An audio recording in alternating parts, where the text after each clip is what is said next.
And I would like to start with a quick survey. It will help me gauge the success of this talk. So how many of you, if you could please put your hands up, believe that estimates are actually needed? Not that they are nice or add information, but they are actually needed. They're a necessary condition for software development. If you could put your hands up, let me just count you quickly.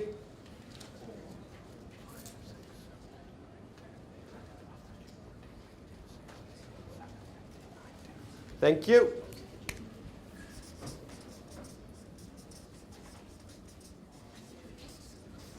That was about 19 people in the audience. And how many of you believe that estimates can be accurate and precise? So you won't get me on that semantics anymore. I already fell for it once. So accurate and precise estimates are possible. How many of you believe that? All right, 1.5 people.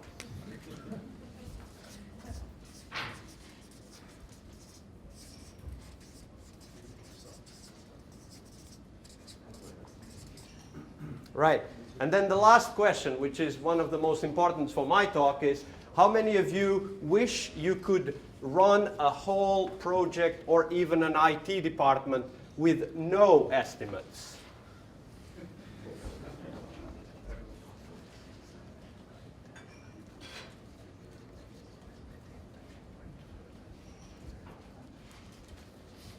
I think that's about 35 people.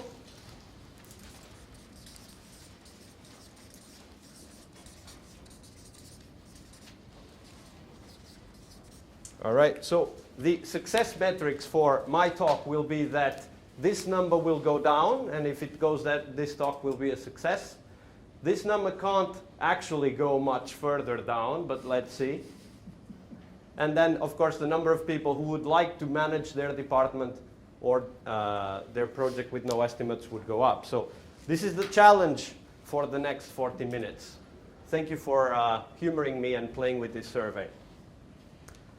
So there's a lot you can read about no estimates. There's a book, and at the end of the talk, you'll get a URL specifically for LLKD to get the book for free.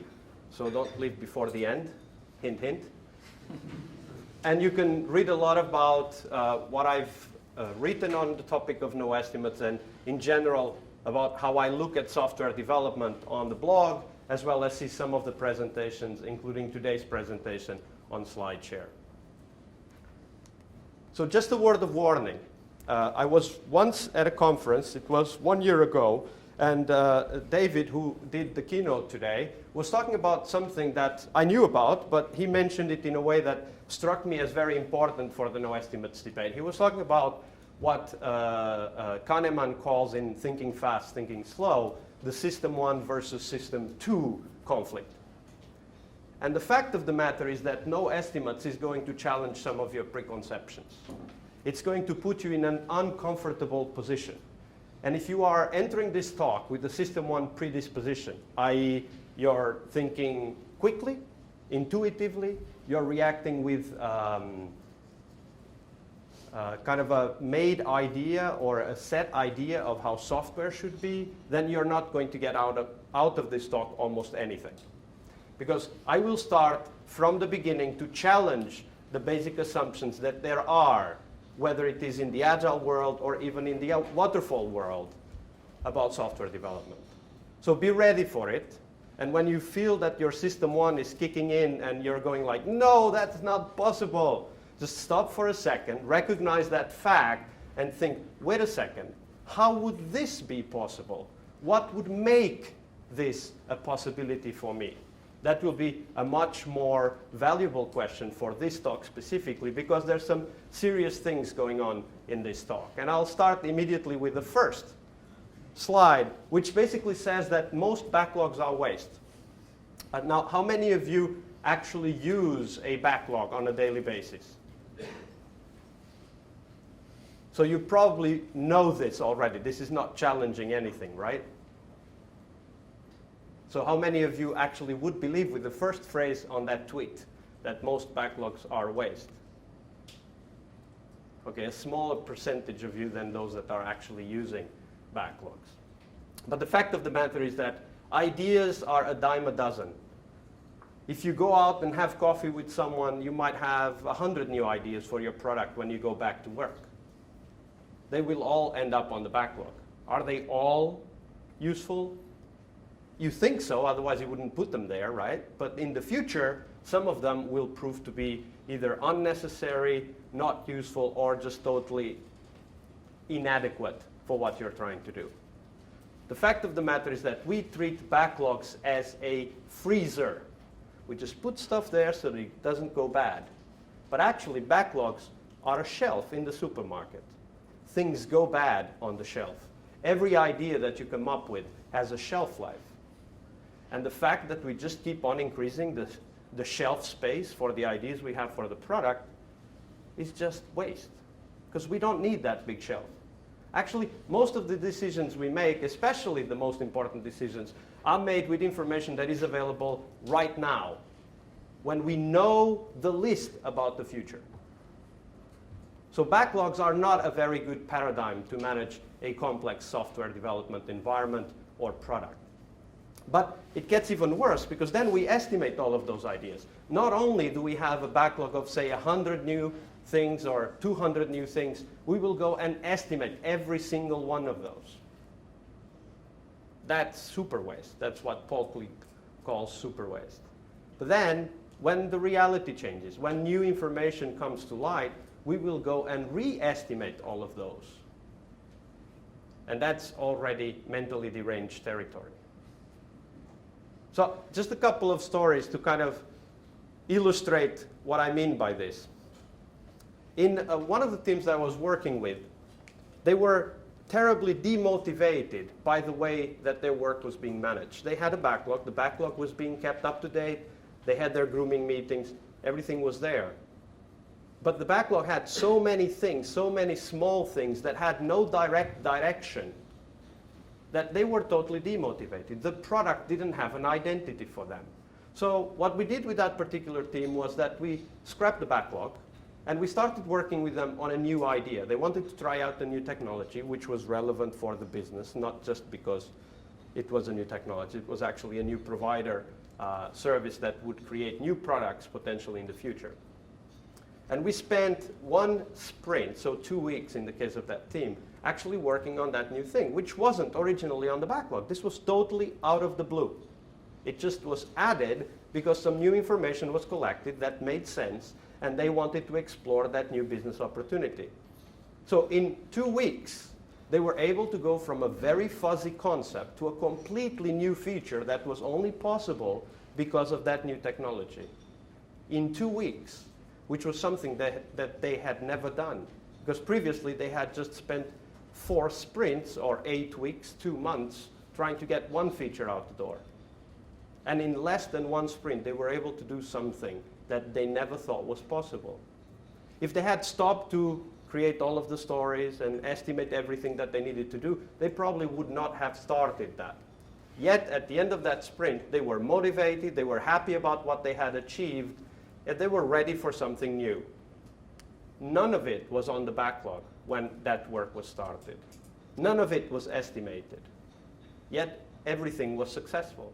The business loved it. They had a story to tell to their colleagues that made them jealous. Whoa, that team is really cool. They work on cool stuff. And this was valuable. This was not wasted time. They learned about this new technology. They are now in negotiation with the technology provider to actually acquire that technology to create new products that would not be possible otherwise. And this was all possible because they did not follow the backlog. Now this gets better because the same team later on came up with a concept that was based on a business need. So they wanted to touch a specific set of customers that they weren't able to touch on. These were customers that would come to the service, would search for a product in the service, and would never come back. So they wanted to figure out, okay, how do we get them back, right? Because they were already here. They're probably convinced they can find what they want here, otherwise they wouldn't even come. But something is missing. Maybe it's just they need more exposure. They need time to think. Or maybe when they go away and come back, they can't find the product anymore, which is a problem for that particular customer. Therefore, they can't buy it. So what did they do? They created something in a couple of days, very simple, feature to either share it with their friends, assuming that was one of the assumptions, that they would use the product with their friends, therefore they would want to share it with their friends, or to send an email reminder. You know, remind me of this tomorrow or something like that. They found out that that feature of sending the email actually converted. They made money 2 days after going live. Oops, seems that Office is trying to tell me something. No, thank you. There we go.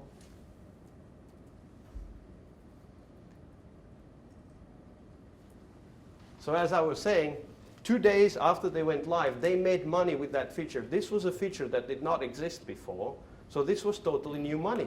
They were in the money 2 days after going live, and they went live 2 days after starting the sprint. So 4 days after the beginning of the sprint, they were making money with a feature that was not on the backlog. Right now, that feature is generating around 19,000 euros, which is about, what, 20 pounds or something? 19,000 euros every 2 weeks, about 10 days is what it takes to generate that amount of money. And it's recurring new revenue that would not have appeared otherwise.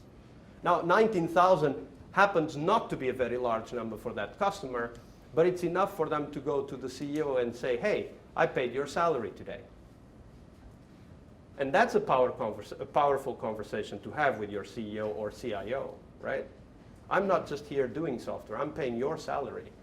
So let's try to do this better. Let's try to focus on what is valuable instead of focusing on estimating what we don't even know might be valuable in the future, right? In one of the workshops that I run for No Estimates, which we started running last year in October in Helsinki and has now gone to Stockholm, to India, to Croatia, and will be going to Helsinki again soon. There's a challenge for the students. And this challenge, we ask them, okay, we define the system, and we say, if you would have to guess, how long would this take? And they typically come up with numbers like 3 months, 6 months, 9 months. These are not either accurate or precise, they are just round numbers. We're very good at focusing on round numbers, right? You know, 1 million, 2 million, whatever. Could be 1 million rupees, could be $1 million, but it's 1 million, it's a round number. We like round numbers. So far, so good. But then we do an exercise, and in that exercise, they go on to design the system and detail an implementation plan for that system with all of the features they thought would take 3 to 9 months in half an hour. In half an hour, we do work that most IT departments in the world would definitely reserve at least 3 months, probably 12 months, depending on size of the organization, vendor relationships, and so on. And this is possible. Every single team is judged by the other teams as whether their deployment plan and their design for the system is possible. Now, there's a key difference here, is that we're focusing on value, not software. What we are trying to deliver is something that can be taken into use and start solving problems that users and organizations have every day. This is not about writing software. Yes, sometimes you have to write software. That software is one method of delivery of value, but it's not the only method.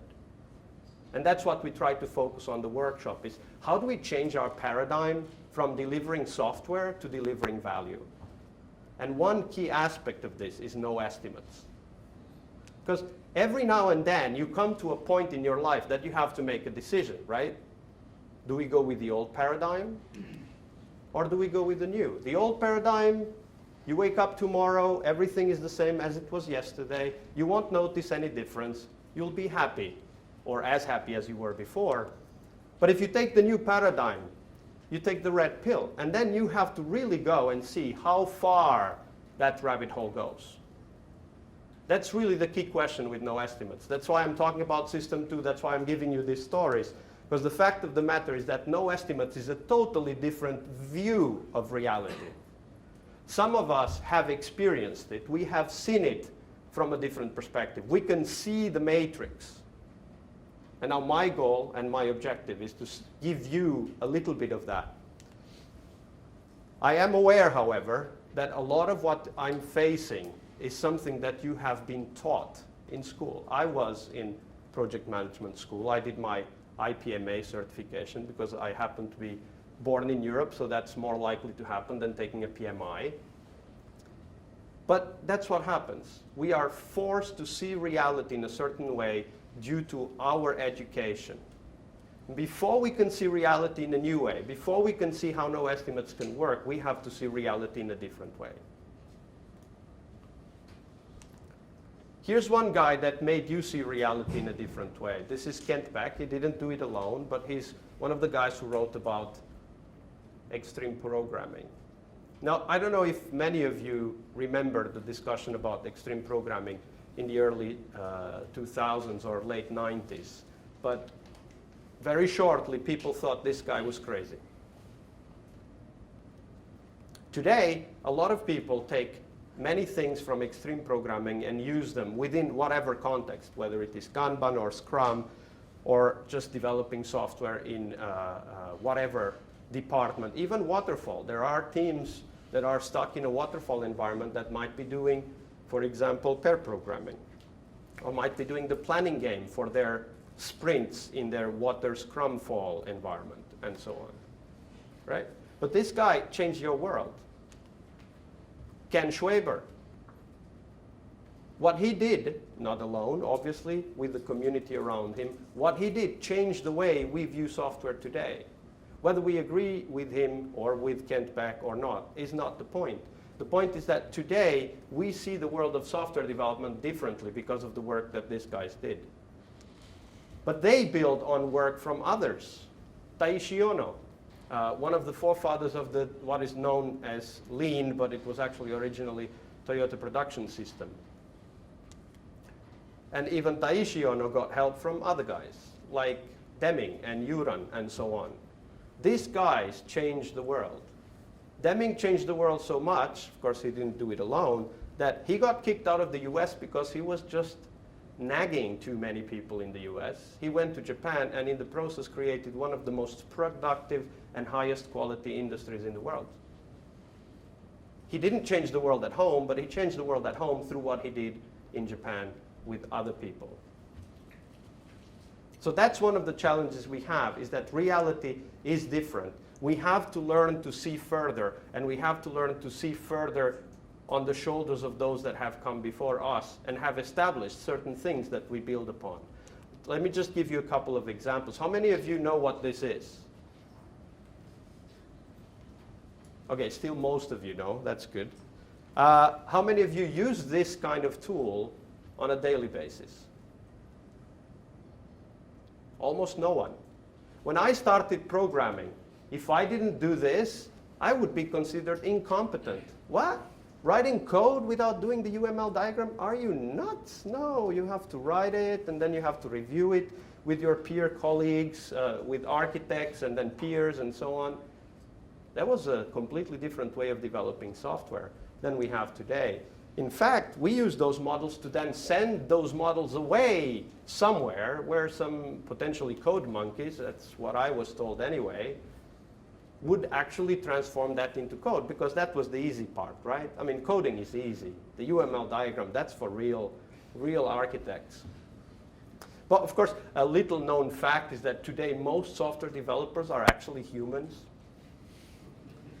So this is perhaps not applicable anymore. And then we have people like Barry Beam, a person that stands high in the computer science universe.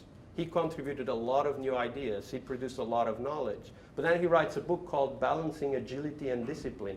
And I mean, when I saw this, I was perplexed, because that guy certainly has never tried to do test-driven development, right? I mean, think about this. Write the test before you write the code. What? I haven't written any code. What am I going to test? Well, yes, you have to write the test before you write the code. That's the discipline. Okay, I'll write the test. Now, I'll go and write the code. No. Wait. Before you write the code, run the test. Okay, I'll run the test. No, wait. Before you run the test, say out loud, what result do you expect when you run the test? What? There's nothing there. It's like there's a test and there's nothing. Of course, it will fail. Good, that's what I want. Now, run the test. Did it fail? Yes, it did. I don't know about you. I've gotten beaten a lot by tests that I expected to fail but didn't. So I know why this is important. I know why this discipline is important, right? And then we have people writing about agility as being undisciplined, anarchic, chaotic, and so on. But it just turns out that agility is just a different view into the universe of software development.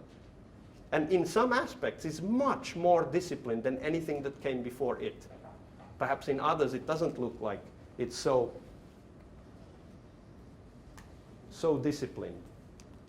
So agility equals chaos was one of the arguments we saw in the early days of agility. But now we have PMI launching their own agile certification. So no estimates. If you don't know what it is, there's plenty of stuff out there these days. So just Google for it and you'll find a universe, a rat hole or a rabbit hole that you have to explore if you like the ideas that we are talking about here. But be careful. If you start talking about no estimates, and this is a fair warning, you might be called an idealist, an extremist, maybe a chaos monkey. But for me, no estimates is really only about two things. It's about focusing on customer collaboration over contract negotiation and responding to change over following a plan.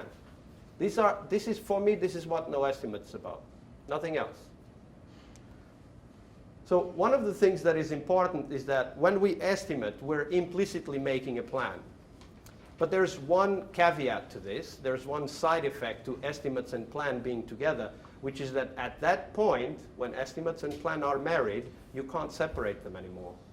At least you can't separate them without having consequences, direct consequences to your reputation, among other things, right? So that's a problem, because then it does not allow us to focus on customer value. Because if we estimate and plan, the next obvious consequence is that you are measured on how you follow the plan and meet the estimates together. But what we want to do is focus on value. So let me just explain very quickly what no estimates is about. It's this easy. First of all, discover what is the most important piece of work you need to do. And if you don't know that yet, make a guess and start working on it. How you start working on it is that you break that work down into risk-neutral chunks of work. Now, risk-neutral has many different aspects, because I don't know what risks you are facing. This could be many things. It could be just the size, i.e. how much do you invest in time, money, or both in order to get it done. Or it could be that you want to try something without jeopardizing losing a particular customer. Maybe that's the risk you want to tackle. Risk neutral means that you can be wrong, but it won't cause a catastrophic failure. That's what we want to avoid. And that means typically in most software organizations, it means dividing the work into small incremental chunks, right? But tackling the right risks, tackling the risks that matter to you. Then you develop each piece of work, you complete it, you deliver it to the customer, and you assess the response. Once you know that, once you have that feedback, once you know how people react to the work that you've completed, then you iterate and refactor, which is a step I borrowed from TDD, because I just happen to believe that TDD is a great way to learn more about the problems you are trying to solve. And the iterate and refactor step is a very important step in TDD, which most people actually don't follow, which is you collect feedback, and now you change the work you have already created based on the feedback that you got. The big question for me, in order for me to apply no estimates, is that I need to understand the system I'm working with. And I call this the system of development. Just very quickly, the system of development is everything that is involved from taking an idea and delivering it into a production-like environment. What I mean by production-like is it's not on my machine, it's not on the tester's machine, it's in something that is close enough to the customer for us to start to get feedback. So I'll give you an example. At Audi, they develop software for your cars every day, but they can't obviously ship that software to all of your cars every day. But they can ship their software to cars on the parking lot every day. So if they take the time that it takes from an idea to the car on the parking lot that they have, that's a system of development. But if they take it into a developer's machine or even a simulation environment, that's not a system of development, because you haven't gone through the whole chain of understanding how the value is delivered. So a system of development for me is everything that it takes for you to actually validate the work you've done in a production-like environment. And of course, if you happen to be in an industry where production is a possibility every day, then that's your system of development. That's what you want to measure. So take an example of how this is important. Many, or at least I have been, and maybe some of you have been in a position where you were in a team and suddenly somebody, a stakeholder, probably a manager of some kind, comes to you and says, hey, we will actually need you to deliver 10 stories in the next sprint, or the next week, or the next month, or deliver this project on time, whatever there is. But let's take this example, 10 stories in the next sprint. Now imagine you are this team. For the last 21 iterations, or 21 weeks, you've delivered between 1 and 5 items, whether it is stories or features, it doesn't really matter, but 1 to 5 items per week. And now the manager comes to you and says, hey, I would like you to deliver 10 items this week. How many of you think, or let's put the question another way, what would you do if you had to achieve that target? Make them all a lot smaller. Sorry? Break those 5 down into 10, just make them all smaller. Make the story smaller, right? Any other ideas? There's one that I sometimes hear as well, which is that I would take my magic toolbox out, right? So if you're a development organization or development team and you have to reach an impossible target, you start using your magical tools like no code reviews, no testing, no performance testing, no feedback from customer, right? Those are tools you can use, although the consequences might be catastrophic. Those are tools people use to reach impossible targets. But most people will react to this kind of request in this kind of system like this. What? This is what a stable system of development looks like. It's entirely predictable. You can make predictions with certain accuracy, not perfect accuracy, but you can make predictions with certain accuracy about the future. And also, very important, which is one of the things that we focus on in the workshop, you can know when the system changes. So if I would ask you, right now, if you go back to work and you're asked to double the throughput of your organization, how many of you know exactly how to do it? How many of you could find out in 1 week or 2 weeks if you've done it based on whatever experiment that you've used? Okay, so 2 people said so. Or how would you do that in your organization? Because I'm already measuring throughput, so I can see how it changed. Exactly. And this is the key idea, is that if you're already measuring throughput, you can establish the system conditions, which we explain further in the workshop, and then you can measure whether you actually had an impact. But in most organizations today, when managers are asked, can you double your throughput so that we can make this project happen on time, what happens is that all hell breaks loose, HR gets like a huge headcount addition request, and then you start recruiting for 5 months. But that's not possible. It might be that you add all of those people that you've recruited and the throughput actually goes down, right? So another added benefit of looking at your system like this, your system of development like this, is that it will help you know when you've had an impact.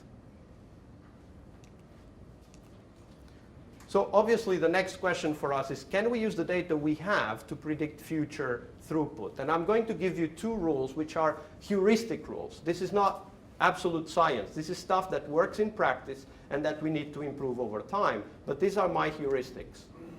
If the velocity or the throughput is outside the limits 3 times in a row, and you see the limits here by the upper and lower line near the throughput plot. If the velocity or throughput is outside the limits 3 times in a row, then your system is changing. How is it changing? We don't know. That's what we need to investigate now, because as it changes, it will find a new stable point. And that's what you need to know.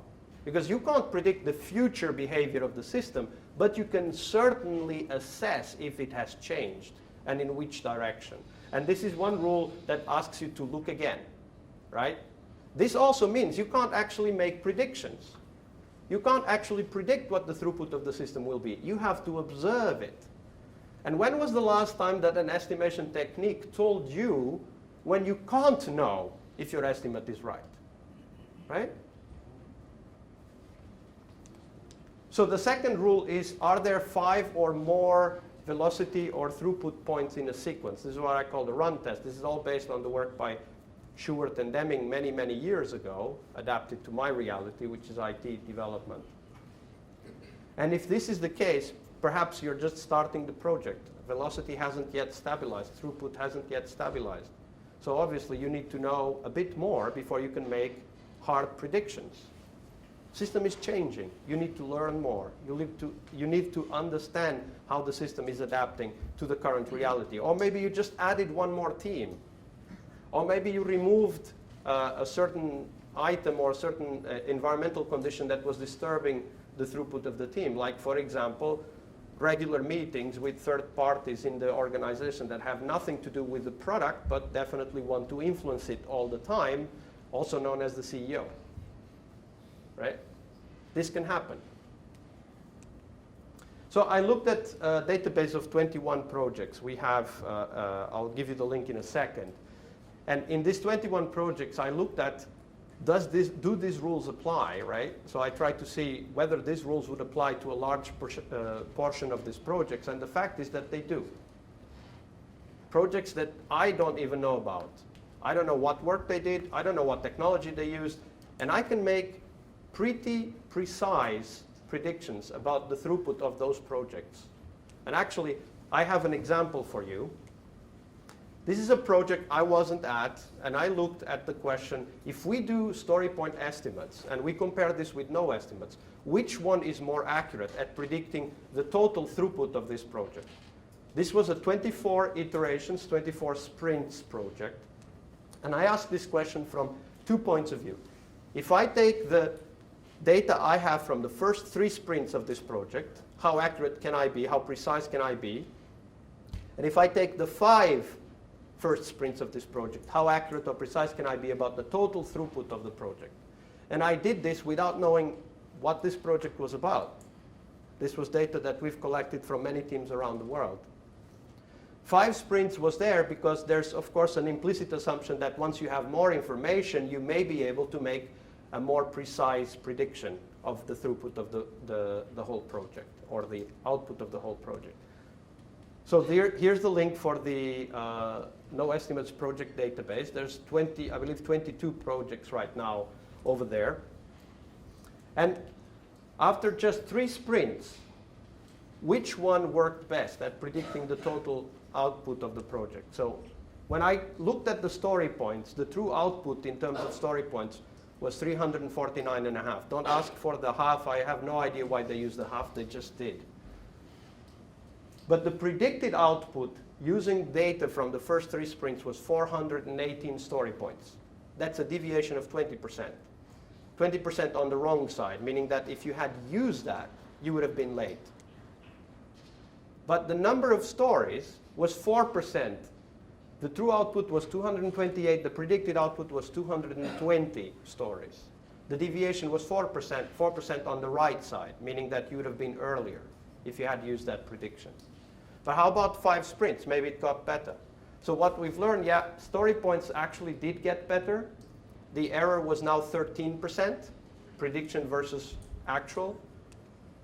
And the number of stories actually stayed the same. Now, this is obviously a coincidence. It could have been, worse or whatever. But the point is that in this case, it stayed the same, and it remained more accurate, more precise than the story point prediction.